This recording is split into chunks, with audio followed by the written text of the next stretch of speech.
क्या आपने कभी महसूस किया है कि जीवन में कुछ घटनाएं ऐसी होती हैं जिन्हें हम संयोग मानकर भूल जाते हैं, लेकिन बाद में वही घटनाएं हमारे जीवन की दिशा बदल देती हैं? कभी कोई अनजान व्यक्ति अचानक ऐसी बात कह देता है जो हमारे मन की उलझन दूर कर देती है। कभी कोई काम लाख कोशिशों के बाद भी नहीं बनता और बाद में पता चलता है कि उसका न होना ही हमारे लिए अच्छा था। कई बार बिना किसी कारण मन बेचैन रहने लगता है या भीतर से कोई आवाज बार बार हमें किसी काम को करने या न करने के लिए प्रेरित करती है। सनातन धर्म में ऐसे अनुभवों को केवल संयोग नहीं माना गया, बल्कि इन्हें ईश्वर के सूक्ष्म संकेत भी माना गया है। भगवान मनुष्य से प्रेम करते हैं, लेकिन वे हर बार प्रत्यक्ष रूप से सामने आकर मार्गदर्शन नहीं करते। यदि ऐसा होता तो मनुष्य के कर्म, उसकी स्वतंत्र इच्छा और जीवन का उद्देश्य समाप्त हो जाता। इसलिए भगवान परिस्थितियों, अनुभवों, लोगों और हमारे अंतर्मन के माध्यम से हमें संकेत देते हैं। जो व्यक्ति श्रद्धा, धैर्य और विवेक के साथ जीवन को देखता है, वह धीरे धीरे इन संकेतों को समझने लगता है। भगवान के संकेत कभी डराने के लिए नहीं होते। उनका उद्देश्य हमें गलत रास्ते से हटाकर सही मार्ग पर ले जाना होता है। जब कोई व्यक्ति अहंकार, लालच, क्रोध या मोह में फंस जाता है, तब भगवान उसके जीवन में ऐसी परिस्थितियां लाते हैं जो उसे अपनी गलतियों का एहसास कराए। शुरुआत में ये परिस्थितियां कठिन लग सकती हैं, लेकिन समय बीतने पर वही कठिनाइयां जीवन का सबसे बड़ा आशीर्वाद बन जाती हैं। भगवद गीता में भगवान श्री कृष्ण अर्जुन से कहते हैं कि मनुष्य को अपने कर्म करते रहना चाहिए और हर परिस्थिति से सीख लेनी चाहिए। जीवन में आने वाली हर घटना किसी न किसी शिक्षा को लेकर आती है। जब हम केवल दुख को देखते हैं, तब हम उस शिक्षा को खो देते हैं। लेकिन जब हम यह समझने लगते हैं कि हर घटना के पीछे भगवान की कोई योजना हो सकती है, तब हमारा दृष्टिकोण बदल जाता है। कई लोग पूछते हैं कि यदि भगवान हमारी रक्षा करते हैं तो फिर दुख क्यों देते हैं? इसका उत्तर यह है कि हर कठिनाई दंड नहीं होती। कई बार वह हमारे भीतर छिपी शक्ति को जगाने का माध्यम होती है। जिस प्रकार सोने को अग्नि में तपाकर शुद्ध किया जाता है, उसी प्रकार मनुष्य का चरित्र भी संघर्षों से मजबूत बनता है। भगवान जानते हैं कि कौन सी परीक्षा हमें बेहतर इंसान बनाएगी, इसलिए वे उतनी ही परीक्षा देते हैं जितनी सहने की क्षमता हमारे भीतर होती है। एक और महत्वपूर्ण बात यह है कि भगवान के संकेत हमेशा चमत्कार के रूप में नहीं आते। कई बार वे हमारी अंतरात्मा की आवाज बनकर आते हैं। यदि कोई काम करने से पहले मन बार बार मना करे, यदि किसी व्यक्ति का साथ अचानक छूट जाए, यदि बार बार एक ही गलती के कारण असफलता मिले, तो रुककर विचार करना चाहिए। हो सकता है भगवान हमें बता रहे हों कि अब दिशा बदलने का समय आ गया है। जो लोग प्रतिदिन प्रार्थना करते हैं, गीता का अध्ययन करते हैं, अच्छे कर्म करते हैं और अपने मन को शांत रखने का प्रयास करते हैं, वे इन संकेतों को जल्दी पहचान पाते हैं। क्योंकि शांत मन में ही भगवान की प्रेरणा स्पष्ट सुनाई देती है। अशांत मन केवल भय और भ्रम को सुनता है, जबकि शांत मन सत्य को पहचान लेता है। इसलिए जीवन में जब भी कोई अनोखी घटना घटे, उसे तुरंत अच्छा या बुरा कहकर न टालें। थोड़ा रुकें, मनन करें और भगवान से प्रार्थना करें, हे प्रभु, यदि यह आपका संकेत है तो मुझे इसे समझने की बुद्धि दीजिए। विश्वास रखिए, सच्चे मन से की गई यह प्रार्थना कभी व्यर्थ नहीं जाती। याद रखिए, भगवान किसी का बुरा नहीं चाहते। उनके हर संकेत के पीछे करुणा, प्रेम और कल्याण छिपा होता है। कभी वे हमें आगे बढ़ने का संकेत देते हैं, कभी रुकने का और कभी स्वयं को बदलने का। जो इन संकेतों को समझ लेता है, उसका जीवन धीरे धीरे शांति, संतुलन और सफलता की ओर बढ़ने लगता है। अगले भाग में हम जानेंगे पहला महत्वपूर्ण संकेत, जब बिना किसी स्पष्ट कारण के मन बार बार अशांत रहने लगे तो भगवान हमें क्या समझाना चाहते हैं और उस समय हमें क्या करना चाहिए। पहला संकेत, जब बिना किसी कारण मन बार बार अशांत रहने लगे। क्या कभी ऐसा हुआ है कि बाहर से सब कुछ ठीक हो फिर भी मन बेचैन रहे? परिवार साथ हो, काम चलता हो, कोई बड़ी परेशानी भी न हो, लेकिन भीतर एक अजीब सी घबराहट, खालीपन या अशांति महसूस होती रहे। बहुत से लोग इसे तनाव या थकान समझकर अनदेखा कर देते हैं, लेकिन कई आध्यात्मिक परंपराओं में माना जाता है कि ऐसी स्थिति कभी कभी आत्मचिंतन का निमंत्रण भी हो सकती है। जब मन लगातार अशांत रहने लगे तो सबसे पहले यह देखना चाहिए कि कहीं हम अपने जीवन के मूल्यों से दूर तो नहीं जा रहे। कई बार मन इसलिए बेचैन होता है क्योंकि हमारे कर्म, हमारी अंतरात्मा और हमारी इच्छाएं एक दूसरे से मेल नहीं खा रही। बाहर से हम सफल दिखाई देते हैं, लेकिन भीतर संतोष नहीं होता। यह अशांति हमें रुककर अपने जीवन को देखने का अवसर देती है।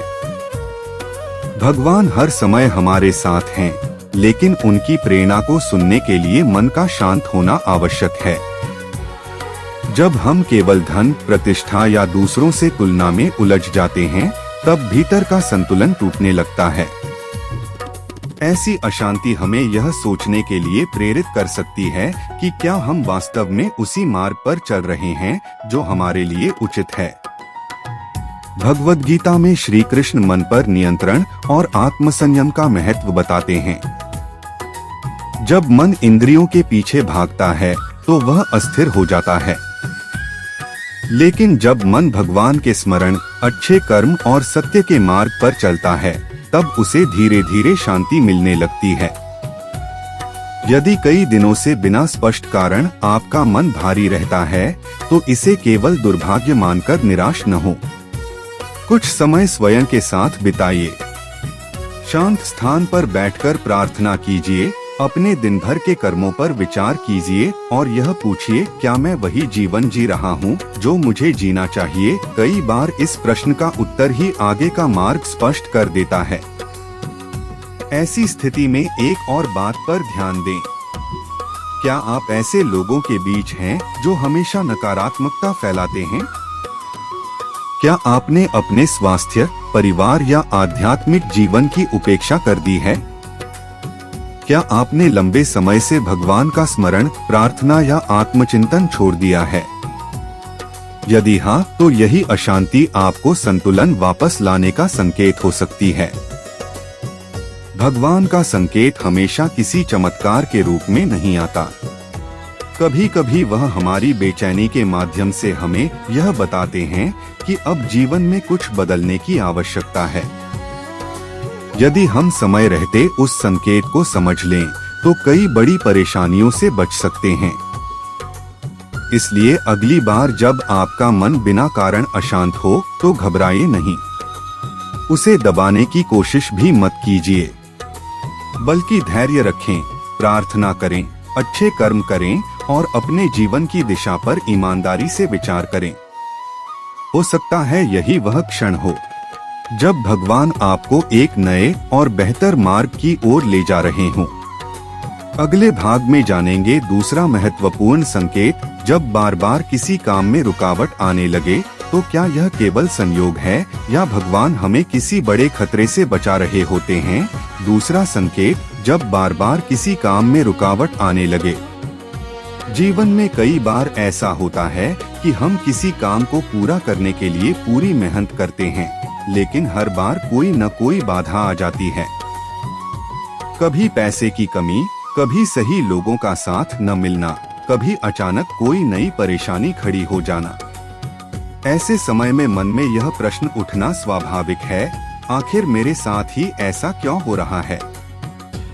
बहुत से लोग ऐसी परिस्थितियों में अपनी किस्मत को दोष देने लगते हैं, जबकि कई आध्यात्मिक परंपराएं यह मानती हैं कि हर रुकावट का अर्थ केवल असफलता नहीं होता। कभी कभी जीवन की कुछ बाधाएं हमें ऐसे रास्ते पर जाने से रोकती हैं, जो आगे चलकर हमारे लिए नुकसानदायक साबित हो सकता था। कल्पना कीजिए कि एक बच्चा आग की ओर बढ़ रहा हो। यदि उसकी माँ उसे रोकती है तो उस समय बच्चे को यह रोकना बुरा लग सकता है, लेकिन माँ जानती है कि यह रोकना उसकी सुरक्षा के लिए है। उसी प्रकार कई बार जीवन में आने वाली रुकावटें हमें किसी बड़े संकट से बचाने का माध्यम भी बन सकती हैं। भगवान श्री कृष्ण का संदेश है कि मनुष्य का अधिकार केवल कर्म करने पर है, फल पर नहीं। इसका अर्थ यह नहीं कि हमें प्रयास छोड़ देना चाहिए। इसका अर्थ यह है कि पूरी निष्ठा से कर्म करें, लेकिन यदि हर प्रयास के बाद भी कोई द्वार बंद हो रहा है तो धैर्य के साथ यह भी सोचें कि शायद जीवन हमें किसी दूसरी दिशा की ओर ले जाना चाहता है। लेकिन यहाँ एक बात समझना बहुत जरूरी है। हर असफलता को भगवान का संकेत मानकर प्रयास छोड़ देना उचित नहीं है। पहले स्वयं से पूछिए, क्या मैंने पूरी ईमानदारी से मेहनत की? क्या मेरी तैयारी पर्याप्त थी? क्या मेरी योजना सही थी? क्या मैं अपनी गलतियों से सीख रहा हूँ? यदि उत्तर हाँ है और फिर भी बार बार अप्रत्याशित रुकावटें आ रही हैं, तो थोड़ा ठहरकर परिस्थिति का शांत मन से मूल्यांकन करना बुद्धिमानी हो सकती है। इतिहास में अनेक लोगों ने अपने जीवन में ऐसी असफलताएं देखी जो बाद में उनके लिए नए अवसरों का कारण बनी। उस समय उन्हें लगा कि सब कुछ समाप्त हो गया है, लेकिन कुछ वर्षों बाद उन्होंने महसूस किया कि यदि पहली योजना सफल हो जाती तो शायद वे अपने जीवन का वास्तविक उद्देश्य कभी नहीं खोज पाते। इसलिए जब कोई रास्ता बार बार बंद हो तो निराश होने के बजाय यह भी देखिए कि कहीं कोई दूसरा रास्ता आपके सामने खुल तो नहीं रहा। भगवान हमेशा वही नहीं देते जो हम चाहते हैं, लेकिन कई बार वे हमें वह अवसर देते हैं जिसकी हमें वास्तव में आवश्यकता होती है। ऐसे समय में धैर्य बनाए रखें, भगवान का स्मरण करें, अपने कर्म करते रहें और अपने भीतर सकारात्मक सोच बनाए रखें। कई बार देर से मिलने वाली सफलता सबसे स्थायी और सबसे सुखद होती है। याद रखिए, हर बंद दरवाजा हार का संकेत नहीं होता। कुछ दरवाजे इसलिए बंद होते हैं ताकि आपके लिए उससे बेहतर दरवाजा खुल सके। विश्वास और विवेक के साथ आगे बढ़ने वाला व्यक्ति अंततः सही मार्ग तक पहुंच ही जाता है। अगले भाग में जानेंगे तीसरा महत्वपूर्ण संकेत, जब अचानक कुछ लोग आपके जीवन से दूर होने लगते हैं तो उससे क्या सीख मिल सकती है और उस समय हमें कैसा दृष्टिकोण रखना चाहिए। तीसरा संकेत, जब अचानक कुछ लोग आपके जीवन से दूर होने लगते हैं। जीवन में कुछ रिश्ते ऐसे होते हैं जिनके बारे में हम सोचते हैं कि वे हमेशा हमारे साथ रहेंगे। हमें विश्वास होता है कि चाहे कैसी भी परिस्थिति आए, वे हमारा साथ कभी नहीं छोड़ेंगे। लेकिन समय बदलता है, परिस्थितियां बदलती हैं और कई बार वही लोग जिन्हें हम अपना सबसे करीबी मानते थे, धीरे धीरे हमसे दूर होने लगते हैं। ऐसी स्थिति बहुत पीड़ादायक होती है। मन में अनेक प्रश्न उठते हैं, मैंने ऐसा क्या किया? भगवान ने मेरे साथ ऐसा क्यों होने दिया? क्या मेरी प्रार्थनाएं व्यर्थ थीं? लेकिन यदि हम धैर्यपूर्वक जीवन को देखें तो समझ आता है कि हर रिश्ता जीवन भर साथ रहने के लिए नहीं आता। कुछ लोग हमें सीख देने आते हैं, कुछ हमारा साथ देने आते हैं और कुछ हमें मजबूत बनाकर आगे बढ़ जाने के लिए। भगवान कई बार हमारे जीवन से ऐसे लोगों को दूर होने देते हैं जो धीरे धीरे हमें गलत दिशा में ले जा रहे होते हैं। हो सकता है उस समय हमें उनकी कमी बहुत महसूस हो, लेकिन समय के साथ समझ आता है कि उनका जाना हमारे लिए किसी बड़े नुकसान से बचाव था। कभी कभी ऐसा भी होता है कि हम किसी रिश्ते को बचाने के लिए अपनी आत्मसम्मान, शांति और सच्चाई तक खोने लगते हैं। हम हर बार समझौता करते हैं, अपनी भावनाओं को दबाते हैं और केवल सामने वाले को खुश रखने की कोशिश करते हैं। लेकिन ऐसा रिश्ता लंबे समय तक सुख नहीं दे सकता। ऐसी परिस्थितियां हमें यह सिखाती हैं कि प्रेम और सम्मान दोनों का संतुलन आवश्यक है। भगवान श्री कृष्ण ने भी जीवन में अनेक लोगों को आते और जाते देखा। उन्होंने यह सिखाया कि संसार परिवर्तनशील है। जो आज हमारे साथ है वह हमेशा साथ रहे, यह आवश्यक नहीं। इसलिए अपने जीवन का आधार केवल किसी व्यक्ति को नहीं, बल्कि सत्य, धर्म और अच्छे कर्मों को बनाना चाहिए। जब कोई व्यक्ति आपके जीवन से दूर जाए तो तुरंत उसे शत्रु मान लेना भी उचित नहीं। हो सकता है उसकी परिस्थितियां अलग हों, उसके निर्णय अलग हों। हर दूरी का अर्थ विश्वासघात नहीं होता। इसलिए कटुता के बजाय धैर्य और समझदारी से स्थिति को स्वीकार करना अधिक लाभदायक होता है। यदि कोई रिश्ता टूटने के बाद आपका मन बार बार भगवान की ओर जाने लगे, प्रार्थना करने का मन करे, अपने जीवन को सुधारने की प्रेरणा मिले, तो समझिए कि उस कठिन अनुभव ने आपको भीतर से मजबूत बनाया है। कई बार भगवान किसी व्यक्ति को नहीं, बल्कि हमारी निर्भरता को हमसे दूर करते हैं, ताकि हम स्वयं पर विश्वास करना सीख सकें। इस समय सबसे आवश्यक है कि आप स्वयं को दोष देने या दूसरों के प्रति घृणा रखने के बजाय अपने जीवन को बेहतर बनाने पर ध्यान दें। नए कौशल सीखें, परिवार के साथ समय बिताएं, अच्छे लोगों का साथ चुनें और भगवान का स्मरण करते रहें। धीरे धीरे जो खालीपन आज महसूस हो रहा है, वही आगे चलकर नई आशा और नई शुरुआत का कारण बन सकता है। याद रखिए, भगवान जब किसी को आपके जीवन से दूर होने देते हैं, तो हर बार उसका अर्थ दंड नहीं होता। कभी कभी वे आपके लिए ऐसी जगह बना रहे होते हैं जहां भविष्य में बेहतर अवसर, बेहतर रिश्ते और अधिक शांति आपका इंतजार कर रही होती है। विश्वास रखिए, जो आपके जीवन के लिए वास्तव में उचित होगा, वह सही समय पर अवश्य मिलेगा। और जो केवल एक सीख बनकर आया था, वह अपनी भूमिका पूरी करके आगे बढ़ जाएगा। अगले भाग में जानेंगे चौथा महत्वपूर्ण संकेत। जब जीवन में अचानक बार बार अच्छे अवसर मिलने लगते हैं, तो क्या यह भगवान की कृपा का संकेत हो सकता है, और ऐसे समय में हमें क्या करना चाहिए?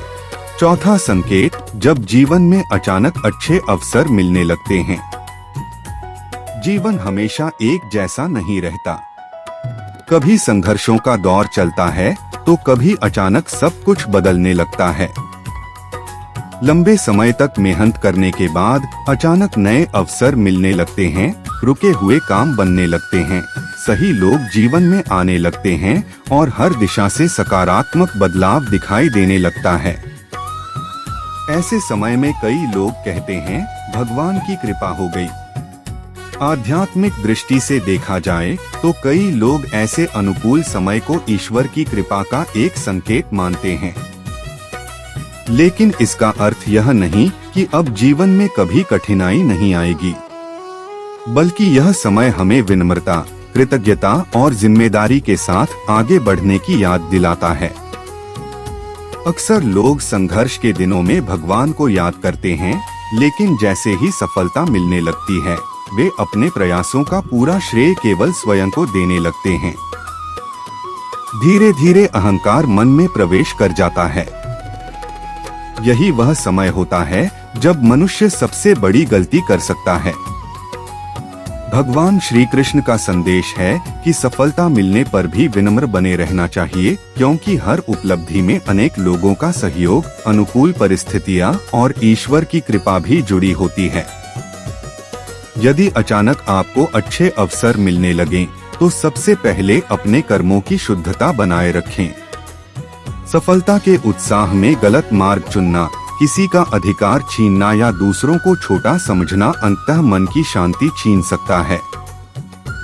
सच्ची सफलता वही है जो ईमानदारी, परिश्रम और अच्छे आचरण के साथ प्राप्त हो। यह समय दूसरों की सहायता करने का भी होता है। यदि भगवान ने आपको क्षमता, ज्ञान या संसाधन दिए हैं, तो उनका कुछ भाग समाज और जरूरतमंद लोगों के हित में लगाना भी एक श्रेष्ठ कर्म माना गया है। दया, सेवा और परोपकार से सफलता का वास्तविक मूल्य बढ़ता है।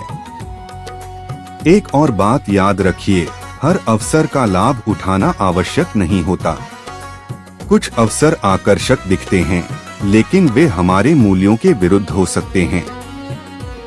इसलिए केवल लाभ देखकर निर्णय न लें। अपने विवेक, ईमानदारी और सिद्धांतों को भी साथ रखें। भगवान की कृपा का अर्थ केवल धन या पद नहीं, बल्कि सही निर्णय लेने की बुद्धि भी है। जब जीवन में अच्छे अवसर मिलने लगें, तब नियमित प्रार्थना, आत्मचिंतन और कृतज्ञता को कभी न छोड़ें। प्रतिदिन कुछ क्षण भगवान का स्मरण करें और यह स्वीकार करें कि जीवन में जो भी अच्छा मिला है, उसके लिए आभार व्यक्त करना भी उतना ही आवश्यक है जितना सफलता प्राप्त करना।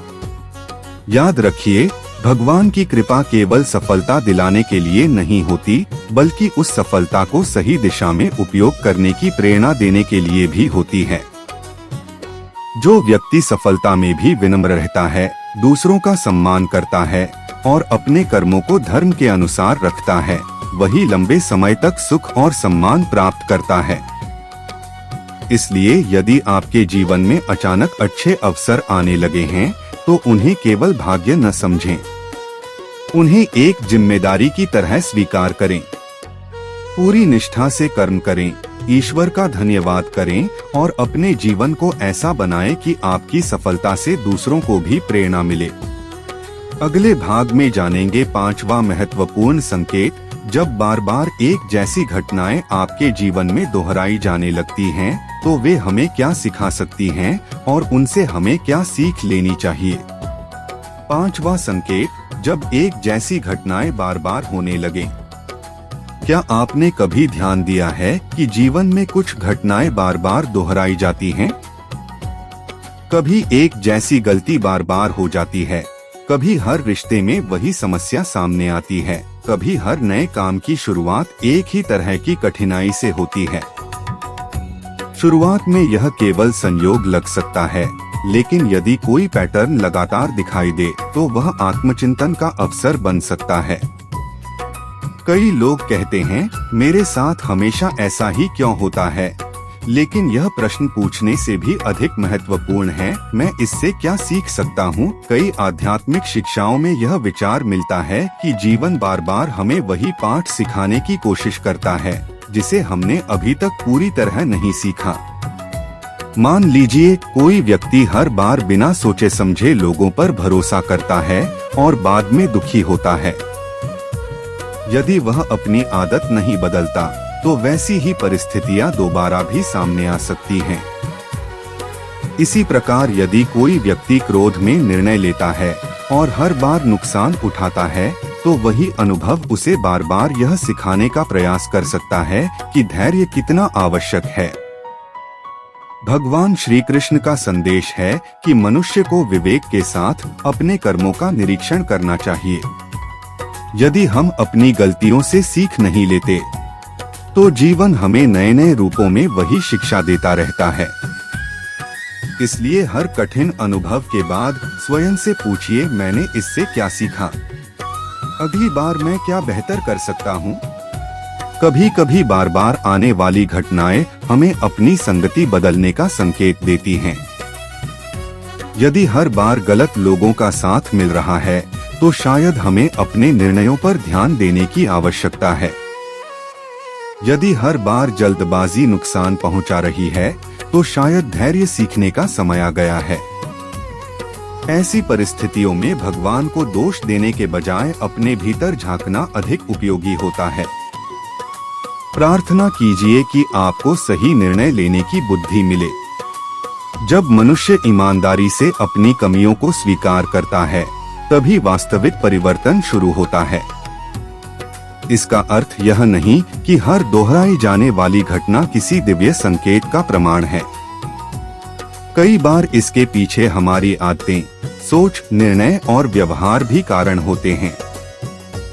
इसलिए संतुलित दृष्टिकोण रखें, आत्मचिंतन करें, अपने कर्म सुधारें और परिस्थितियों से सीखें। जो व्यक्ति हर अनुभव से सीख लेता है, उसके जीवन में धीरे धीरे वही समस्याएं कम होने लगती हैं, क्योंकि उसने केवल परिस्थितियां नहीं बदली, बल्कि स्वयं को बदलना शुरू कर दिया। यही परिवर्तन जीवन की सबसे बड़ी सफलता है। याद रखिए, भगवान हमें बार बार अवसर देते हैं। यदि हम पहली बार नहीं समझते तो जीवन हमें फिर से सीखने का मौका देता है। इसलिए किसी भी दोहराई जाने वाली घटना से घबराइए नहीं। उसे एक शिक्षक की तरह देखिए जो आपको पहले से अधिक बुद्धिमान और मजबूत बनाना चाहता है। अगले भाग में जानेंगे छठा महत्वपूर्ण संकेत, जब अचानक मन भगवान की भक्ति, प्रार्थना और आध्यात्मिक जीवन की ओर आकर्षित होने लगे तो इसका क्या अर्थ हो सकता है और उस समय हमें क्या करना चाहिए। छठा संकेत, जब अचानक मन भगवान की भक्ति की ओर आकर्षित होने लगे। क्या आपने कभी अनुभव किया है कि बिना किसी विशेष कारण के अचानक आपका मन भगवान का नाम जपने, मंदिर जाने, भगवद गीता पढ़ने या भजन सुनने का करने लगे? पहले जिन बातों में रुचि नहीं थी वही बातें अब मन को शांति देने लगे। कई लोगों के जीवन में ऐसा परिवर्तन अचानक आता है और वे सोचते हैं कि ऐसा क्यों हो रहा है।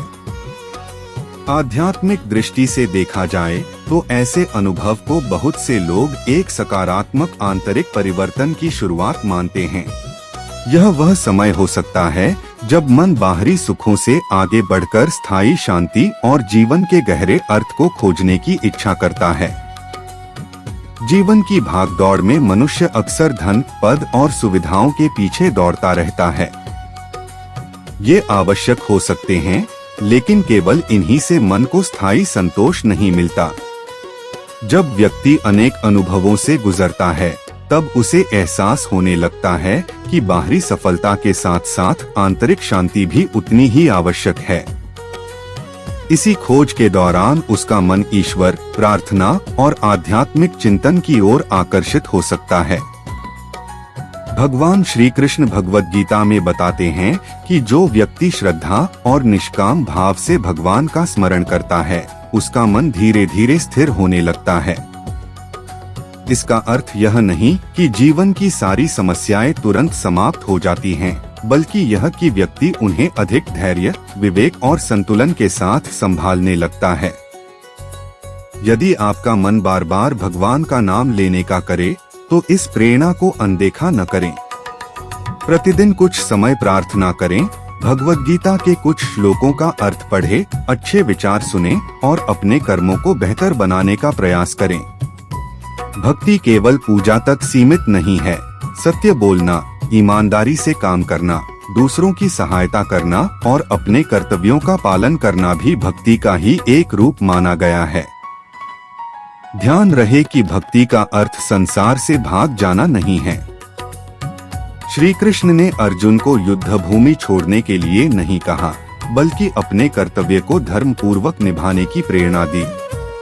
इसलिए यदि आपका मन भगवान की ओर आकर्षित हो रहा है तो इसका अर्थ यह नहीं कि आपको अपने परिवार, काम या जिम्मेदारियों से दूर हो जाना चाहिए, बल्कि अपने सभी कर्तव्यों को अधिक ईमानदारी और शांत मन से निभाना ही सच्ची साधना है। कई बार लोग भक्ति शुरू करते ही तुरंत चमत्कार की अपेक्षा करने लगते हैं, लेकिन वास्तविक आध्यात्मिक प्रगति धीरे धीरे होती है। सबसे बड़ा परिवर्तन बाहर नहीं, भीतर होता है।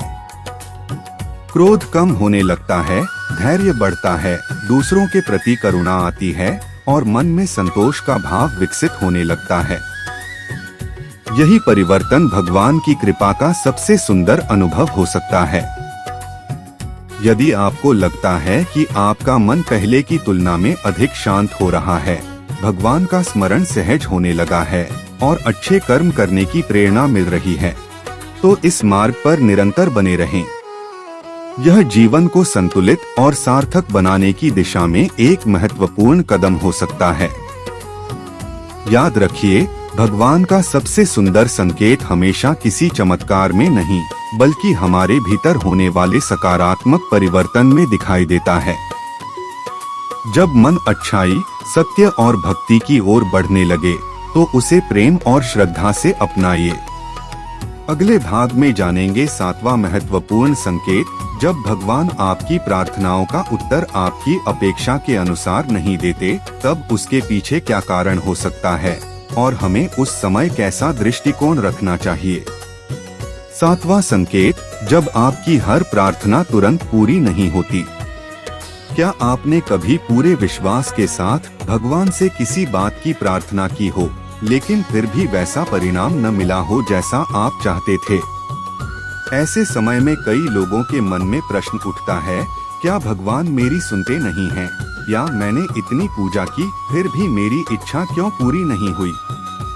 यह अनुभव बहुत स्वाभाविक है, लेकिन भगवद गीता हमें एक गहरी बात सिखाती है। भगवान केवल हमारी इच्छाओं को नहीं देखते, बल्कि हमारे दीर्घकालिक कल्याण को भी देखते हैं।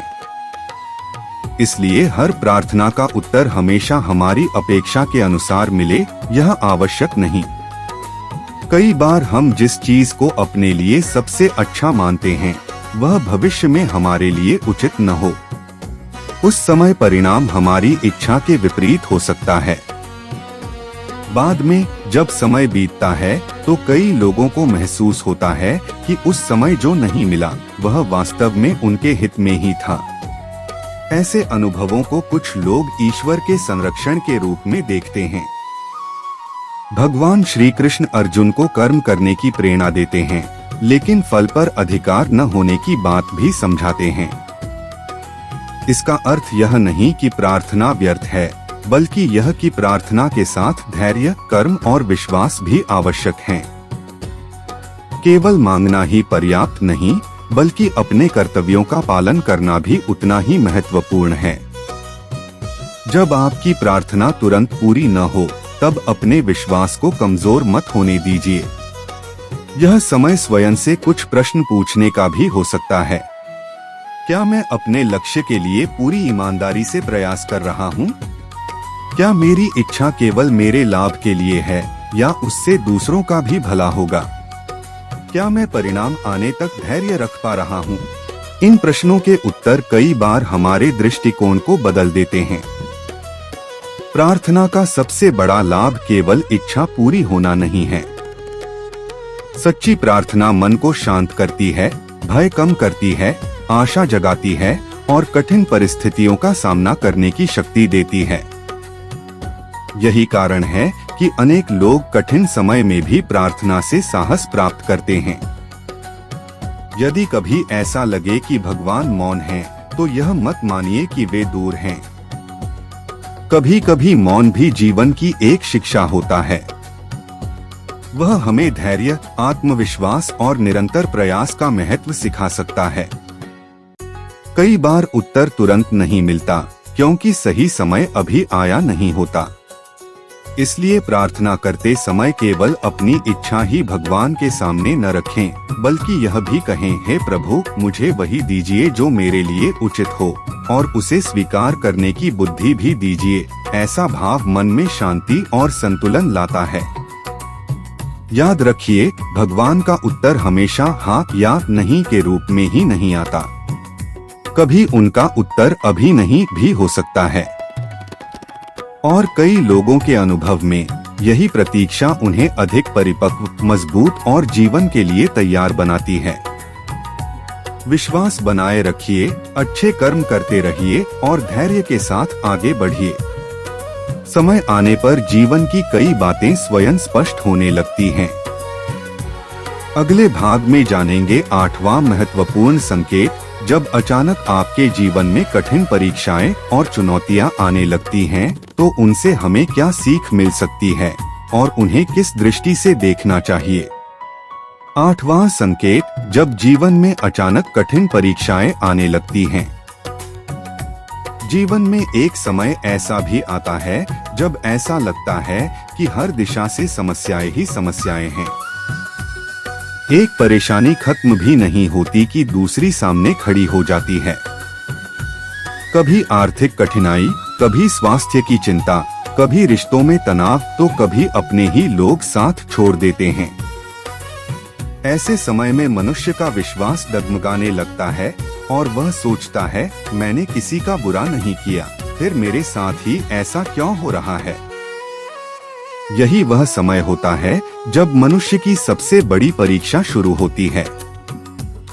सुख के समय भगवान को याद करना आसान होता है, लेकिन दुख के समय विश्वास बनाए रखना ही सच्ची भक्ति की पहचान है। कठिन परिस्थितियां हमें यह अवसर देती हैं कि हम अपने भीतर छिपे धैर्य, साहस और आत्मबल को पहचानें। भगवान श्री कृष्ण ने अर्जुन को भी जीवन की सबसे कठिन परिस्थिति में उपदेश दिया था। यदि श्री कृष्ण चाहते तो वे बिना युद्ध के सारी समस्याएं समाप्त कर सकते थे, लेकिन उन्होंने अर्जुन को परिस्थिति से भागने के लिए नहीं कहा। उन्होंने उसे ज्ञान दिया, उसका भ्रम दूर किया और अपने कर्तव्य का पालन करने के लिए प्रेरित किया। इससे यह शिक्षा मिलती है कि भगवान हमेशा कठिनाइयां समाप्त नहीं करते, लेकिन उनका सामना करने की शक्ति अवश्य देते हैं। जब जीवन में लगातार कठिनाइयां आए तो सबसे पहले अपने मन को टूटने मत दीजिए। कठिन समय स्थायी नहीं होता। हर रात के बाद सुबह आती है और हर अंधकार के बाद प्रकाश। धैर्य रखने वाला व्यक्ति अंततः आगे बढ़ने का मार्ग खोज ही लेता है। कठिन समय हमें यह भी सिखाता है कि वास्तव में हमारे अपने कौन हैं। जो लोग केवल सुख में साथ थे, वे धीरे धीरे दूर हो सकते हैं, जबकि कुछ लोग बिना किसी स्वार्थ के हर परिस्थिति में हमारा साथ निभाते हैं। इस प्रकार चुनौतियां हमें लोगों की पहचान भी करा देती हैं। ऐसे समय में एक और महत्वपूर्ण बात याद रखें, अपनी तुलना दूसरों से मत कीजिए। हर व्यक्ति का जीवन, उसकी परिस्थितियां और उसके संघर्ष अलग होते हैं। तुलना करने से केवल दुख बढ़ता है। अपनी ऊर्जा दूसरों को देखकर निराश होने में नहीं, बल्कि स्वयं को बेहतर बनाने में लगाइए। जब मन बहुत भारी हो तो कुछ समय भगवान का स्मरण कीजिए, प्रार्थना कीजिए, गीता के प्रेरणादायक संदेश पढ़िए, अपने परिवार और विश्वासपात्र लोगों से बात कीजिए और छोटे छोटे कदमों से आगे बढ़ते रहिए। कभी कभी बड़ी समस्याओं का समाधान भी छोटे छोटे प्रयासों से ही शुरू होता है। याद रखिए, कठिनाइयां हमें तोड़ने के लिए नहीं, बल्कि मजबूत बनाने के लिए भी आ सकती हैं। जो व्यक्ति संघर्षों से सीखता है, वह सफलता मिलने पर उसका मूल्य भी अधिक समझता है। इसलिए हर परीक्षा को धैर्य, विवेक और सकारात्मक सोच के साथ स्वीकार करने का प्रयास करें। भगवान का संकेत हमेशा सुख के रूप में नहीं आता। कई बार वे कठिन परिस्थितियों के माध्यम से हमें अधिक परिपक्व, अधिक संवेदनशील और अधिक मजबूत इंसान बनने का अवसर देते हैं। यदि हम इन परिस्थितियों से सीख लें, तो वही कठिन समय भविष्य की सबसे बड़ी शक्ति बन सकता है। विश्वास रखिए, यदि आप ईमानदारी से अपने कर्तव्य निभा रहे हैं, धैर्य बनाए हुए हैं और अच्छे कर्मों के मार्ग पर चल रहे हैं, तो कोई भी कठिन समय हमेशा नहीं रहता। समय बदलता है, परिस्थितियां बदलती हैं और जीवन फिर से नई आशा के साथ आगे बढ़ता है। अगले और अंतिम भाग में जानेंगे सबसे महत्वपूर्ण संकेत, जब भगवान आपके जीवन में शांति, संतोष और सही दिशा का अनुभव कराते हैं, तो उसे कैसे पहचानें और उस कृपा को जीवन भर कैसे बनाए रखें। 9वां और सबसे महत्वपूर्ण संकेत, जब आपके मन में शांति, संतोष और सही दिशा का अनुभव होने लगे। यदि आपने जीवन के संघर्षों, असफलताओं, रिश्तों की परीक्षाओं और कठिन समय को धैर्य के साथ पार किया है, तो एक दिन आप अपने भीतर एक अद्भुत परिवर्तन महसूस करेंगे। यह परिवर्तन बाहर नहीं, बल्कि आपके मन के भीतर होगा। अचानक आपको लगेगा कि अब छोटी छोटी बातों पर क्रोध नहीं आता, दूसरों की सफलता देखकर ईर्ष्या नहीं होती, भविष्य की चिंता पहले जैसी नहीं सताती और मन में एक गहरा विश्वास जन्म लेने लगता है कि जो होगा, भगवान की इच्छा से होगा और मेरे कल्याण के लिए होगा। यही वह अवस्था है जिसे अनेक आध्यात्मिक परंपराएं ईश्वर की कृपा का एक महत्वपूर्ण संकेत मानती हैं। भगवान का सबसे बड़ा आशीर्वाद केवल धन, पद या प्रसिद्धि नहीं है, बल्कि मन की शांति है। क्योंकि जिसके पास शांति है, वही जीवन का वास्तविक आनंद ले सकता है। भगवान श्री कृष्ण भगवद गीता में बताते हैं कि जो व्यक्ति अपने मन को नियंत्रित कर लेता है, जो सुख और दुख दोनों में संतुलित रहता है, जो सफलता में अहंकार नहीं करता और असफलता में निराश नहीं होता, वही सच्चा योगी है। ऐसा व्यक्ति बाहरी परिस्थितियों से नहीं, बल्कि अपने भीतर के विश्वास से जीता है। जब भगवान आपको सही दिशा दिखाने लगते हैं, तो आपके निर्णय भी बदलने लगते हैं। पहले जहां आप केवल लाभ देखते थे, अब आप सही और गलत का विचार भी करते हैं। पहले जहां केवल अपनी खुशी महत्वपूर्ण लगती थी, अब दूसरों के सुख दुख की भी चिंता होने लगती है। यही आंतरिक परिवर्तन जीवन को वास्तव में सुंदर बनाता है। आप पाएंगे कि अब आपको हर समय किसी से अपनी तुलना करने की आवश्यकता महसूस नहीं होती। आप अपने कर्मों पर ध्यान देने लगते हैं, दूसरों की आलोचना कम करते हैं और स्वयं को बेहतर बनाने का प्रयास अधिक करते हैं। यही परिवर्तन धीरे धीरे आपके व्यक्तित्व को निखारता है। इस अवस्था तक पहुंचने के लिए भगवान हमें जीवन में अनेक संकेत देते हैं। कभी मन की अशांति के रूप में, कभी असफलताओं के रूप में, कभी कुछ लोगों के दूर जाने के रूप में, कभी नई शुरुआत के अवसरों के रूप में और कभी कठिन परीक्षाओं के माध्यम से। यदि हम हर अनुभव से सीखते हैं, तो अंततः वही संकेत हमें शांति और संतुलन तक पहुंचा देते हैं। लेकिन याद रखिए, भगवान की कृपा को बनाए रखने का एक ही मार्ग है, अच्छे कर्म, विनम्रता और कृतज्ञता। प्रतिदिन भगवान का स्मरण करें, अपने माता पिता और गुरुजनों का सम्मान करें, सत्य का साथ दें, किसी का दिल न दुखाएं, जरूरतमंदों की सहायता करें और अपने कर्तव्यों को पूरी ईमानदारी से निभाएं। यही सच्ची पूजा है। जब भी जीवन में सफलता मिले, भगवान का धन्यवाद कीजिए। जब कठिनाई आए, धैर्य रखिए। जब कोई आपका साथ छोड़े, कटुता के बजाय सीख लेकर आगे बढ़िए। और जब मन शांत हो जाए, तो समझिए कि आपने जीवन का सबसे अनमोल धन पा लिया है। अंत में केवल इतना याद रखिए, भगवान हमेशा संकेत देते हैं, लेकिन उन्हें वही व्यक्ति समझ पाता है जो अहंकार छोड़कर विनम्रता, श्रद्धा और विवेक के साथ जीवन जीता है। यदि आप हर दिन एक अच्छा कर्म करेंगे, भगवान का स्मरण करेंगे और अपने मन को सकारात्मक बनाए रखेंगे, तो धीरे धीरे आप भी उन संकेतों को पहचानने लगेंगे जो आपको सही दिशा, सच्ची सफलता और स्थायी शांति की ओर ले जाते हैं। ईश्वर आपको सद्बुद्धि, धैर्य, स्वास्थ्य और सदैव सही मार्ग पर चलने की शक्ति प्रदान करें। जय श्री कृष्ण। अगर आपको यह वीडियो पसंद आया हो और इससे आपको कुछ सीखने को मिला हो, तो वीडियो को लाइक करें, अपने परिवार और दोस्तों के साथ शेयर करें और ऐसे ही भगवद गीता, श्री कृष्ण के प्रेरणादायक विचार और आध्यात्मिक ज्ञान से जुड़े वीडियो देखने के लिए हमारे चैनल को सब्सक्राइब करना न भूलें। बेल आइकन जरूर दबाएं, ताकि हमारी हर नई वीडियो का नोटिफिकेशन सबसे पहले आपको मिले। जय श्री कृष्ण। राधे राधे।